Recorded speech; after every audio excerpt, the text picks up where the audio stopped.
So we're back. I'm your host once again, Manny J. This is our guest, our special guest tonight, Bart Cooper, and my co-host, Paz Eliza. So Bart, getting back to what you were saying, definitely you got to send that teacher a MD piece by Bart Cooper for sure. But so fast forward, you actually was a teacher yourself. You got into actually teaching art and stuff yourself, huh? Yeah, I did that. Now I always was an entrepreneur, so like when I graduated high school, I didn't want to go to a four-year art school. Okay. So I wanted to go to like a business, technical, visual arts type of school to get my computer side of things, the technology side. So I did that, and then I did that for 2 years. I got my degree, and then I was like contemplating, okay, so should I just go get, transfer my credits and go to a four-year college for art, But then right after I graduated, I was asked to teach at a school. Oh, okay. Oh. Yeah, so I went from the student to the teacher. So that was an interesting role reversal right there. So did you have somebody in the class like you? Yeah, it was very interesting. The first day was very interesting. And I came into class, I didn't know what I was going to do at first. I mean, I've never been nervous to talk in front of a crowd, so that's not a problem. But just preparing, because the course was a 11-week course, and it was each class was 4 hours. Oh, okay, wow. So I'm like, okay, so I got to stand in front of this class and teach for 4 hours. Wow. For 4 hours, What class is that? It was I taught and it's not art history or anything. No. Right?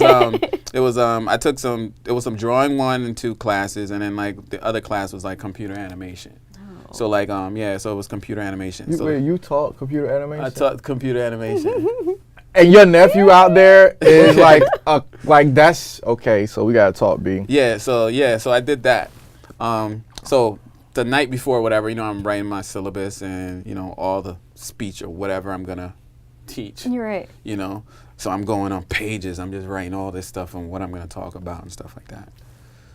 We get there, and I start talking in front of the crowd. I went through my whole notes within 10 minutes of the 4-hour class. So that was kind of like, that was some stuff right there. So I'm like, yeah, everybody take a break. Let's take a break, and then but then just to break the ice, I went through everybody and had everybody kind of explain what brought them here, what their goals were and stuff like that, and just give each person get their own story, and then just to create dialogue and break the ice, and then it started going smooth, But so I did that for some years, and then before I transitioned into being self-employed. And so what was your first business? I did graphic design. Okay. So I had some clients. I had clients left and right, just using on the web and stuff like that. So some of my clients were in different states. So I could create the pieces and stuff like that, and I was doing that. So I went in, that was the transition into where I am today. So, go ahead. Okay, so doing the graphic design and stuff like that, working for myself, having the clients and stuff like that. Somewhere within that period, the recession started coming.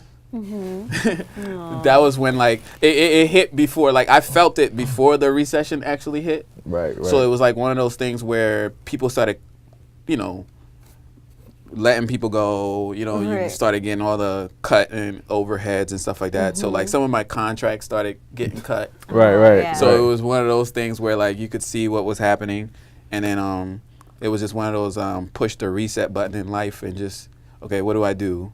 Do I stay in Pennsylvania and just continue this, or do I start new somewhere else? Right. And that's how I was like, you know what?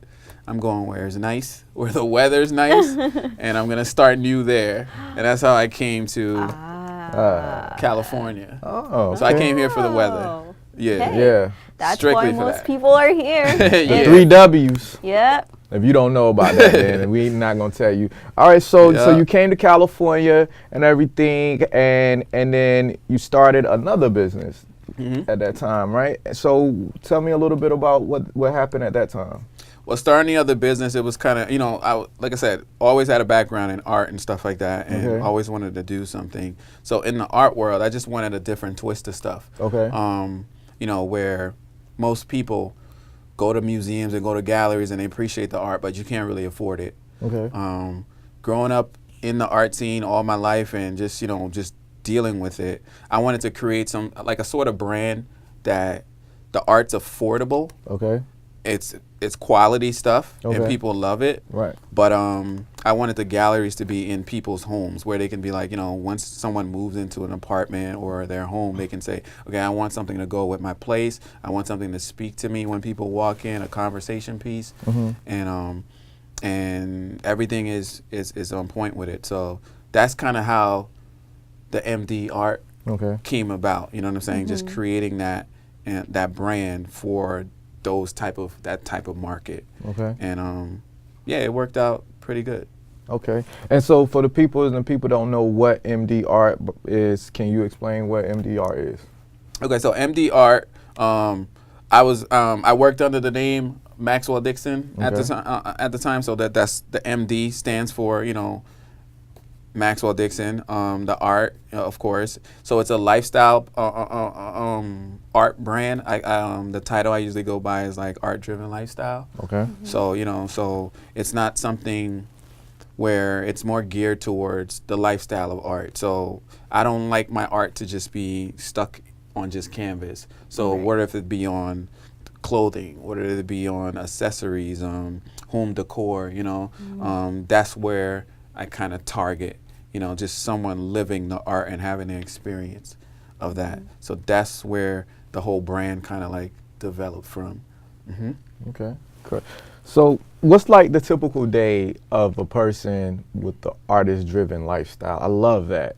I love that name, artist-driven lifestyle. So tell me, who is that? What is that typical day of a person like that? Who do you see that represents that artist-driven lifestyle? Well, I mean, anybody that sort of is like me. I mean, there's a lot of people. Everybody's into art nowadays. There are a few people that are probably not into art, but they're into different things. Like, what if you're into fashion?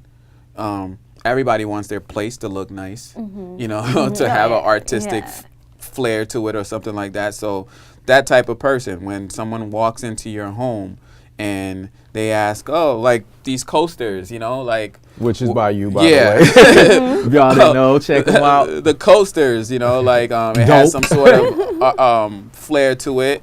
That's a conversation piece, if someone was wearing a jacket with my art on it, that's a conversation starter too. Just so like this, the piece up here. Okay. Someone walks into an office, your personal space, or just your living quarters, and they see an art right here. It's a wow factor, something to talk about, just to start off a conversation. So someone on those levels. So someone that represents the artist-driven lifestyle could be anyone that basically is using art to influence the way they're living their day-to-day life. Yeah. Okay. It So- speaks to them. So something that I've created will jump out and speak to someone. So like my pieces are a variety of different types of techniques and looks. So there's always something there. Like my portfolio stems from almost more than 500 pieces. So like you can go on my website and find something that's going to speak to you. Right. That resonates with you or connects with you. Right. Which will connect to other people when you have it in your quarters or something like that. All right. Nice. So I'm just looking at like that jacket piece, which is super amazing. So what's with all your art, like what's your inspiration behind it? Is it because you were from Philly, or is it just like the culture, or just like the things that you watch? Like what gives you the inspiration to create your art? It's a beautiful thing. I mean, my inspiration comes from all different angles. Whether it be music, whether it be anything in entertainment, of course, having a conversation with somebody, watching a movie, most likely my environment and vibe. So like, of course, when I was living in Philly and stuff like that, there was a lot of inspiration based off of what I saw. Moving to California, it's a very creative state, Yeah. and LA is a very creative state. So like, city. So like, everything in LA inspires me. You know, it's just like a hub of inspiration and talent. So like, stuff like that. You know, Hollywood inspires me. Movies, just everything. Just it just gets my juices flowing. And then connecting with other creatives. You know, just sharing conversations and stuff like that can spark inspiration. So yeah, it just comes a mile a minute.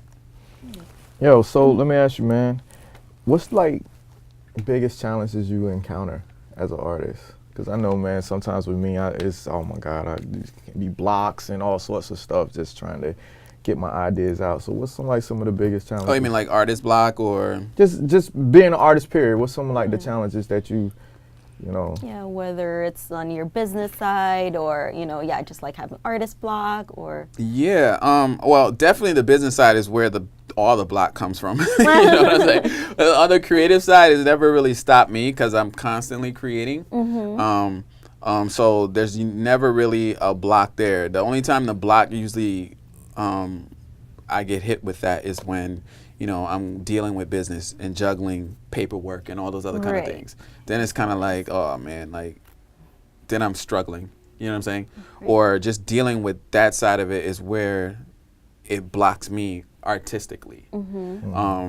So that's where it usually comes from. Another thing is me having this brand is also a situation where you're dealing with, you know, because this is business. Right. At the end of the day, so there's a difference between what is personal and how I'm designing for. Even though so the challenge comes in designing something I like and giving it an appeal, but then also having it to appeal to my customers. You know, the people that are gonna be buying this stuff. So that's one of the key things that I kind of see on the business end and the artist end that you gotta that I kind of possess a little bit that works. So how do you overcome those challenges? It's easily well. It first starts off with it's easy. It's easy. I would start off with Take notes. All right. as easy. Like let me make it. Yeah, clarify that. Let me clarify. It's easy. Yeah, easy. The first step going into it is I have to tell myself I like doing this. Like it's a challenge. That's true. Okay. All right. I like that. And the lesson that I came from one thing is I actually learned this from my algebra teacher in high school.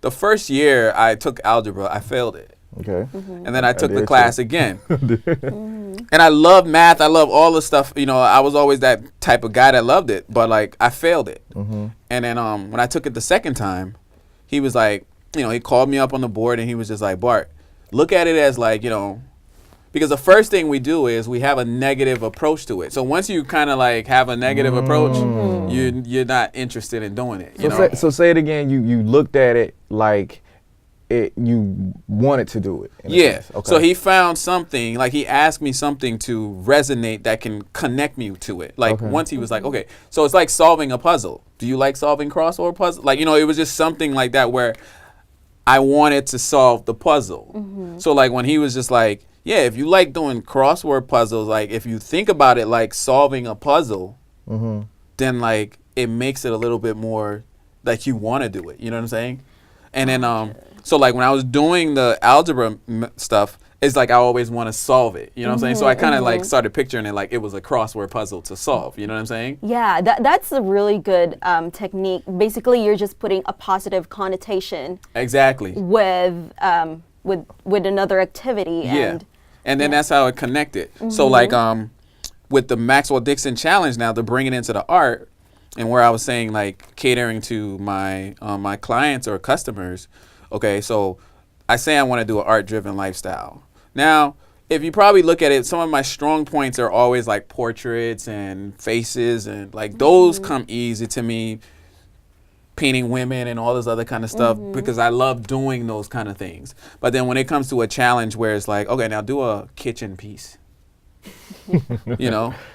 You get what I'm trying to say? Yeah. Now do a kitchen piece. Now I know I don't want to do any kitchen pieces or anything like that, but now I'm taking like, so then I can think about, okay, how can I do something and give it my touch to it, but give it the kitchen kind of vibe, So then I'm thinking about like, all the kitchen art that's out there. And it's just like, oh, there's spoons and there's just like this and that and this. Okay, so how can I like artistically do these and give it some sort of, swag or some sort of look to it. So then that's when the challenge comes. And then it comes back to like solving the puzzle again. You know what I'm saying? So then it starts to gather up where it's fun to do. You know what I'm saying? Because I'm like, this is going to be interesting. This is challenging. Yeah. But it's interesting now. I want to see what I come up with, versus the comfort of like, okay, yeah, I can draw another person or I can a portrait or anything like that. Let's go into kitchen art now. Now let's focus on that and how can I really bring kitchen art to life? Nothing I want to do. Right. It's not fun for me, but how can I make it very interesting where someone wants to see something different? Wait, go ahead. And then that's how it goes. Okay. Right. Well, you have some really great kitchen art and everything on the site. And I love to see how you've taken the MD brand and evolved it for every room in the house and for very much any and every person, whether you like art or not. There's something on the MD site that people will actually get a chance to touch and feel and everything. So, I mean, you taking and accepting those challenges and everything and having fun with it, I think, you definitely are, like you said, I guess it is easy for you. I guess it came easy now. Well, it comes easy in that way.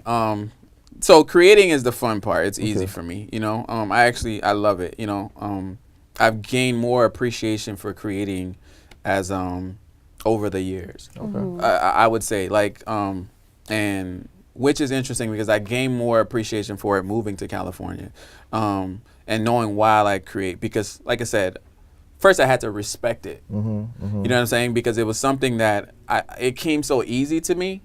I didn't really have a respect for my creativity like that, because like I said, it was natural. Okay. So, the hard work and ethics and everything like that, yeah, that was where the sacrifice came in. But creating the pieces, and then like, it came easy to me.